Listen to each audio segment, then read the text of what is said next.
This is the Nissan 370Z, just not quite as you know it. This is the Nismo stamped model, and it's the result of Nissan's own in-house performance tuning arm. And it's more than just a pretty face, with reworked suspension, performance dampers, and more power than the existing Z range. So let's take a closer look.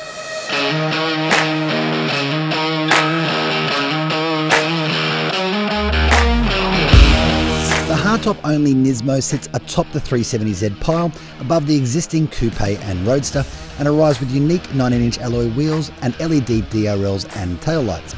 Inside, you can expect figure-hugging Recaro seats, a 7-inch screen with nav, and that pairs with an 8-speaker Bose stereo. Push-button start, climate control and cruise control round out the standard features list. Now, it must be said, the 370Z actually launched way back in 2009, and it hasn't changed much in the years since.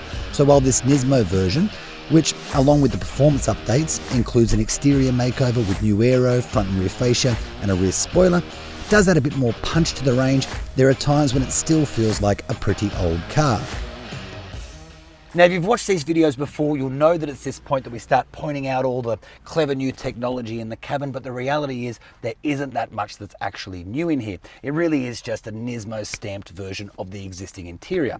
That said though, there are some niceties. These Recaro seats are fantastic and figure hugging. The leather in Alcantara steering wheel is great too, and there are some other Nismo little badges and touches scattered throughout the cabin.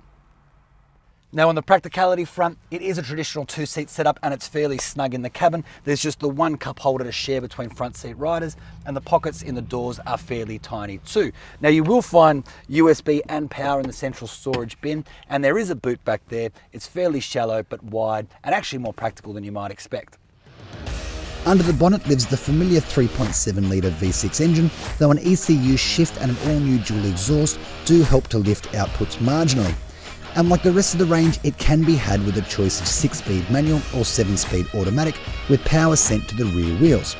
But where Nismo has weaved their dark magic though is on the ride, with new performance dampers front and rear and retuned suspension, all of which add a new stiffness to the ride.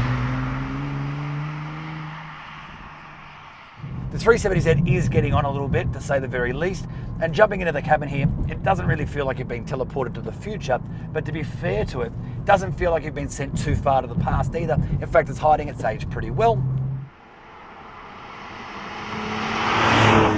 Now, the Nismo changes, so not too much going on under the bonnet. The engine's been tweaked to put out about another 8 kilowatts and 8 newton meters, so not massive gains, but there is a new suspension tune, new performance dampers and new exhaust, as well as all the Nismo stuff inside and out, including these quite nice Recaro seats.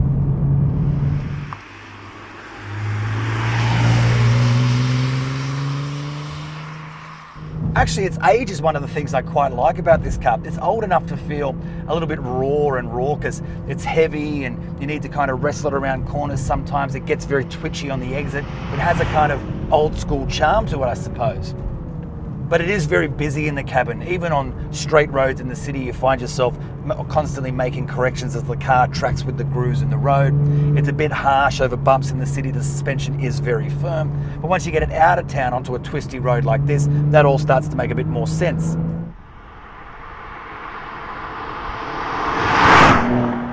Now, there is one party trick in here that we quite like, and that's the ability to automatically blip the throttle on the down change, which you can turn on or off if it gets annoying. Now, you know when you're watching those videos of race drivers hammering the Nürburgring and their feet are a blur as they're blipping the throttle every time they downshift? That's a lot to think about on the road. It's also very hard. This car does it for you.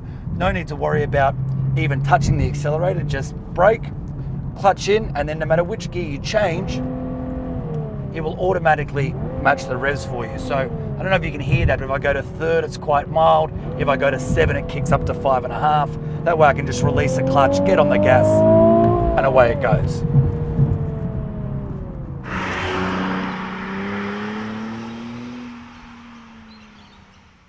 Is it as scalpel sharp as one of its German competitors? No, it's not. Nor do you get the same sense of love from the steering, which can feel a little bit woolly in places. And yes, it feels heavy, especially as you're braking into corners, and you can feel it kind of shifting around a bit as you enter them. But it's also half the price of those cars. And for this money, it's a hell of a lot of fun in this kind of joyous, old school fashion. This Z car is the second Nismo stamped cab off the rank in Australia, following hot on the heels of the mental GTR that landed earlier this year. And while this is nowhere near as fast or as hardcore as that car, there's enough family resemblance here to keep fans amused. So is Nissan going to sell thousands of these? No, they're not. They don't sell that many of the standard 370 coupe or convertible. But what they are trying to do is lay a groundwork for the arrival of this Nismo performance brand, which is Nismo's answer to, say, an M Division or an AMG.